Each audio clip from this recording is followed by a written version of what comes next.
Well, quick project for the weekend. It's going to be a quick video for that. So my younger son goes to a German school and they celebrate St. Martin's Day. And yeah, so we have some homework to do. And a couple of years ago I made this lantern. So this one, it's Minecraft themed. And now we should make another one, which is St. Martin's themed. And the idea is that it's going to have the same box, but it's going to be M's on all sides. So I was tasked to do this over the weekend.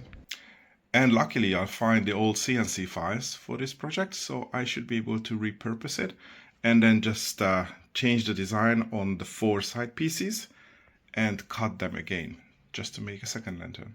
Just a quick check. I think I still have a couple of 4mm MDF sheets, and the previous lantern was made from that material as well. So we have the material, obviously we have the CNC, so I think I should start designing. So this wasn't too bad after all. So this is the old design, that's the new design with the M. Also the same one with the M, and it's going to fit on 2 sheets. So you can see the 2 sides, the bottom, the other 2 sides and the top.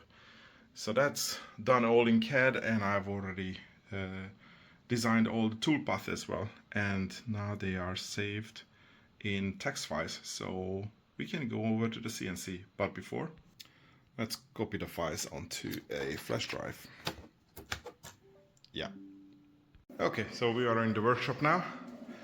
The old computer is running with Mach 3, and I have put the board down with a couple of screws, and I'm just using my standard 1/8 inch end mill. I think it's a 2 flute end mill, and yeah, we are ready to go. So we just need to reference the Z, and that should be all done.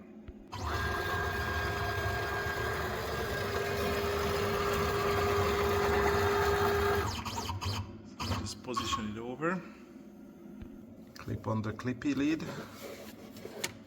on the probe and on the head. Okay, click on tool setting. Okay, that's done it already. And then it zeroed out my Z. Sorry, I meant to say they retracted the Z or the spindle to 25mm, and it set the Z0 to 25mm. Okay, so now moving the spindle manually to the origin, which is in that corner.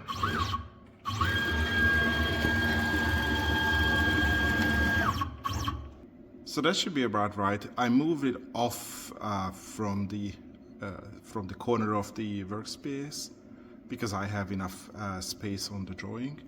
But that's it. So we are going to zero out our coordinates, X and Y, not Z. And I usually do regen toolpath.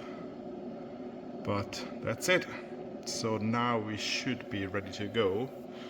So turn on the water pump, turn on the VFD,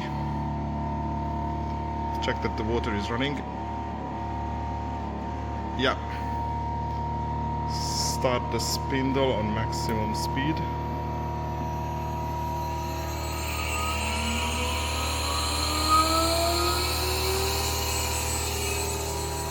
And cycle start.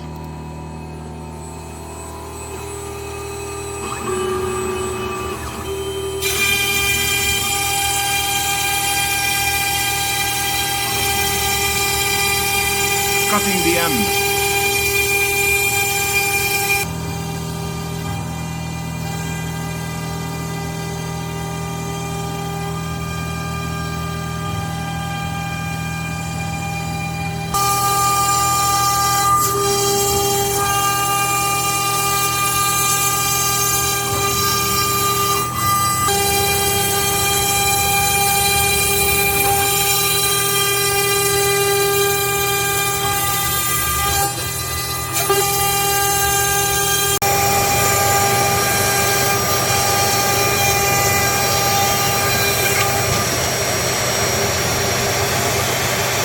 the record right at the end of the run.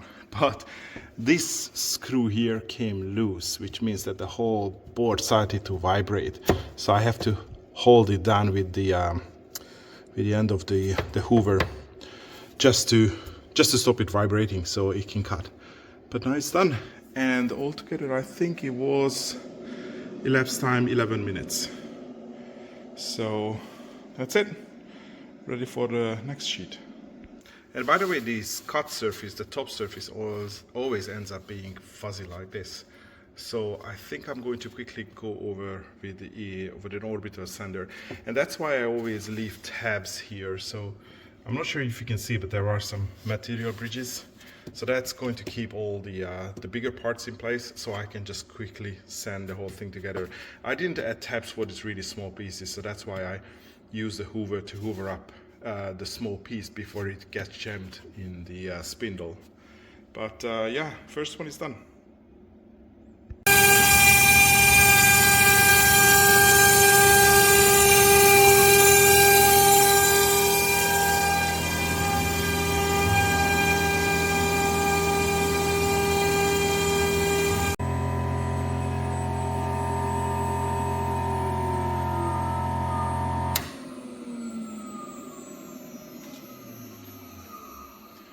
And the second one is done as well. See the small bridges from the back side. So it's only, I think I set it to 10 mil wide and 2 mil deep. So it's half of the thickness of the material. And that's the other side with the M's. So I can just go through these with a knife and then cut them, and then, you know, just some regular knives, and I use this sanding block just to smooth it out, and you won't see that it's there. And I've already done the other parts. So I realize that this is a very thin edge with no support, so might be a little bit too fragile, but I think it should be okay. So the glue up is all done, and I'm going to wait for a couple of hours for it to set, and probably sand the edges, and then it should be ready for some basic paint. Well, already looks good. So I let the glue dry for a couple of hours, and I gave this a quick sand just to break the edges, and the family decided that it should be painted black. So I should give it a quick coat of black. Hopefully one coat is going to be enough. It doesn't have to be perfect, but yeah, that's it. Not bad for a quick project. The outside will be dressed, or the inside will be dressed with some paper, so the paint on the inside is not perfect, but it doesn't have to be. So let's wait until this dries. And this became the final design. So a bit of red tape and red cloth, and up here in the top there is an old bicycle light which provides the light, and yeah, it looks cool. Quick one-day project, which, well, I started yesterday morning. My part was done in a couple of hours, but then now it's ready for tomorrow. Okay, that was all for now, folks. See you in the next video.